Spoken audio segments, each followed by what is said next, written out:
Huawei's recruitment of German research talent. A misinterpreted global talent flow. One Chinese company has ruffled the feathers of Germany's domestic intelligence agency. Huawei has poached top German chip experts, and the truth behind it upends common perceptions. Why has Huawei, accused of poaching talent, instead become a safe haven for global research scientists? On March 24, 2026, a bombshell hit Germany's tech circle. Germany's Federal Office for the Protection of the Constitution publicly complained that China's Huawei has long been luring away talent in Germany, even recruiting leading optical chip experts such as a professor from the Technical University of Berlin and the director of Germany's Fraunhofer HHI. Overnight claims that Huawei plunders Germany's core tech talent, spread across Western media. Yet the most counterintuitive fact is that the expert in question not only voluntarily gave up his tenured position in Germany but also turned down lucrative offers from US tech giants Meta and Google, choosing instead to join Huawei's Research and Development Center in the UK. What exactly is going on here? Does Huawei really employ some special tactics? The answer is straightforward. It is like a talented chef confined to making home-style dishes in a small diner, while Huawei offers him a world-class kitchen to develop new cuisines. Optical chips are essentially the heart of 5G and AI. What Huawei lacks is not stolen technology, but people capable of making this heart more powerful, and this German expert is precisely that person. Even more revealing is that Huawei has not recruited scattered individuals in Europe. Over the past 3 years, it has hired more than 1,200 top European researchers, with nearly 40% coming from Germany. Half of these recruits are from core German government-funded research institutions. We will now break down step by step the truth behind the highly hyped talent poaching controversy, what it reveals about global talent mobility, and what it means for the technological future we all care about. Huawei's poaching in Germany has never been about coercion or plunder. It has precisely addressed the real dilemmas faced by German researchers. I know a professor conducting chip research at the University of Munich who complained to me that his PhD graduates either take high-paying jobs at US tech giants or remain in Germany as temporary workers.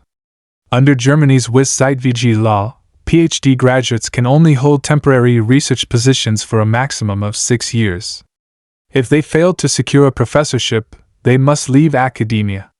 The average age for promotion to professor in Germany is 42, leaving many young scholars in their 30s without stable employment.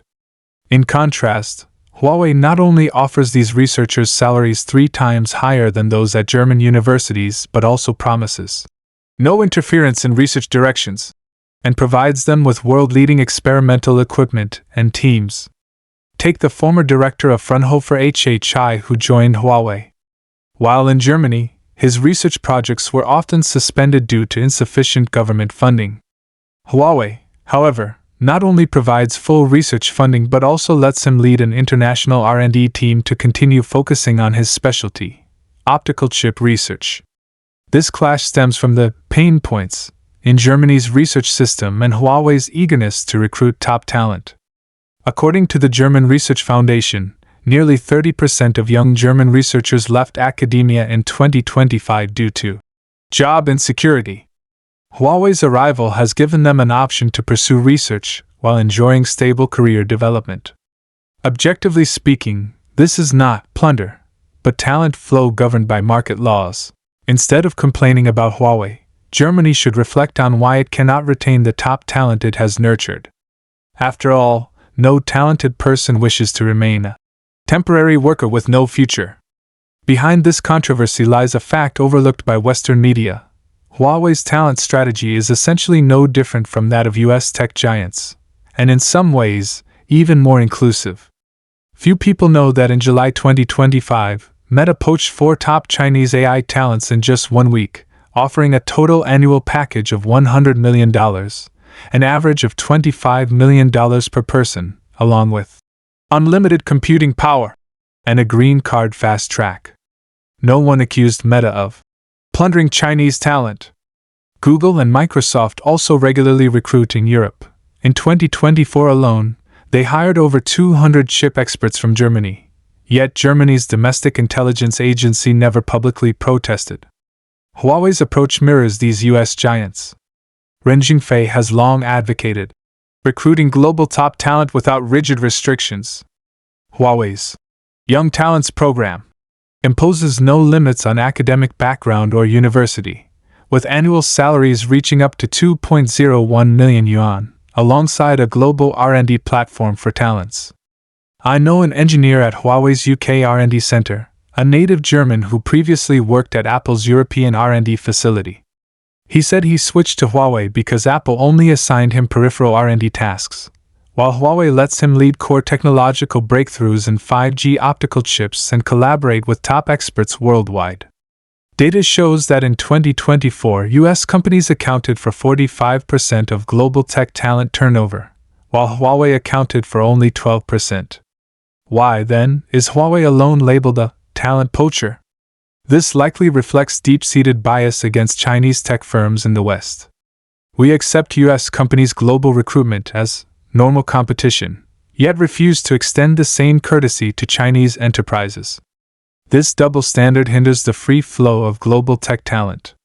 Beyond the poaching debate, the core issue emerges: new trends in global tech talent mobility and shared challenges facing national research systems.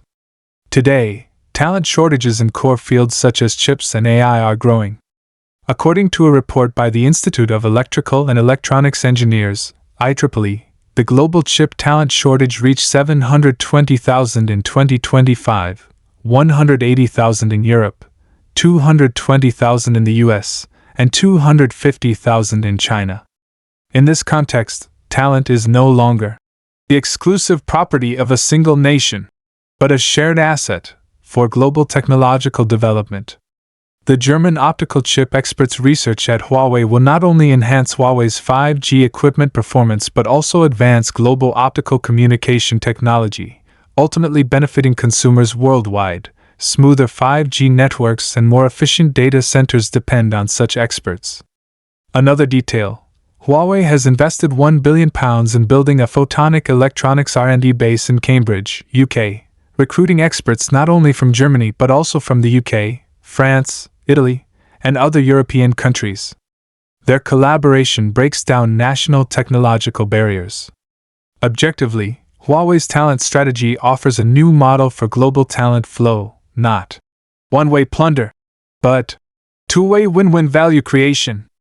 Talents gain superior development platforms, enterprises achieve core technological breakthroughs, and global technology gains new momentum. What we should truly ponder is not whether Huawei should recruit talent, but how to build a more open talent mobility system, enabling top talents to unleash their potential and solve global technological challenges. By now, you should understand that the talent poaching controversy, amplified by Germany's Federal Office for the Protection of the Constitution, is essentially a misinterpretation of global talent flow. Huawei employs no special tactics.